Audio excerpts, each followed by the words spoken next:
Time to bring in Mike Cozzi and check sports. Morning, Mike. Good morning. How are you?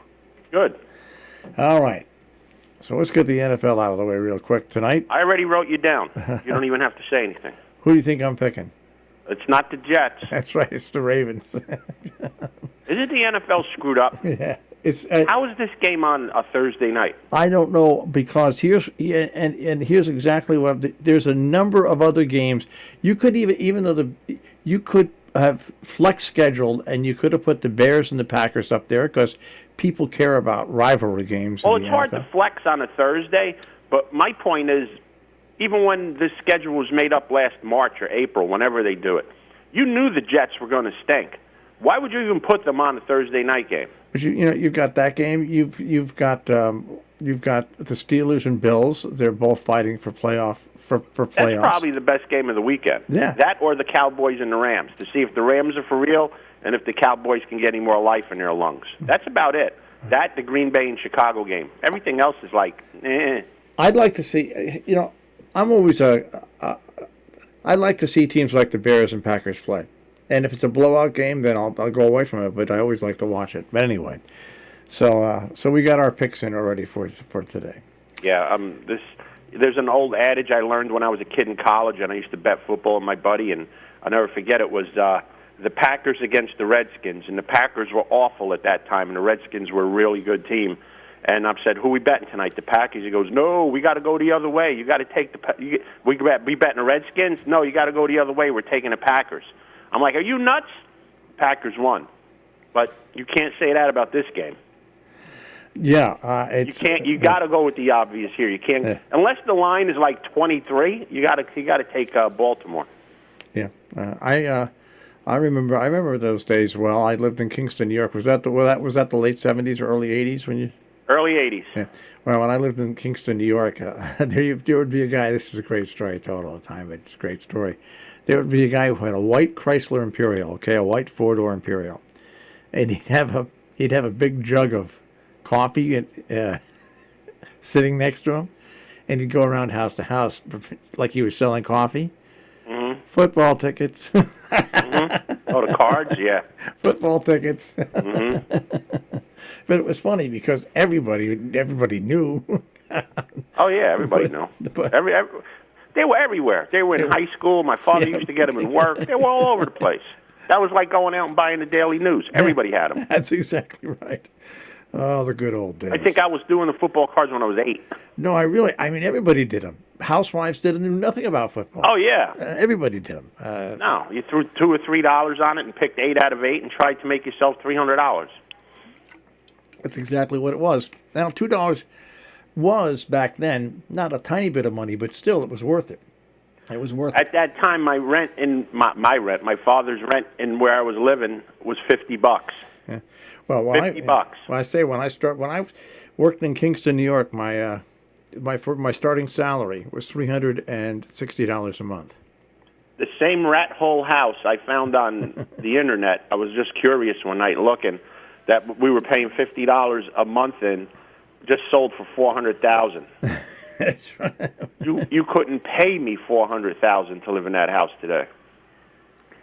Oh gosh. Well, anyway, let's go on to Major League Baseball. Anthony Rendon. $245 million over 7 years. That's a bargain compared to what they gave Strasburg and Cole. Yeah.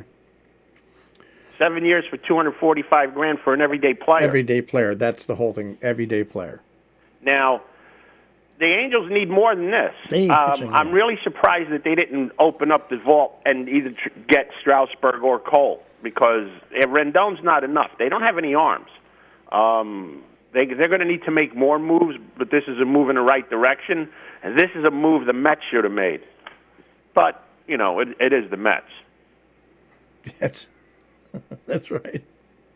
Rendon does play third base. Does my mind fail me? He certainly does. The Mets do need a third baseman, don't they? They certainly do. They could always use another bat, right?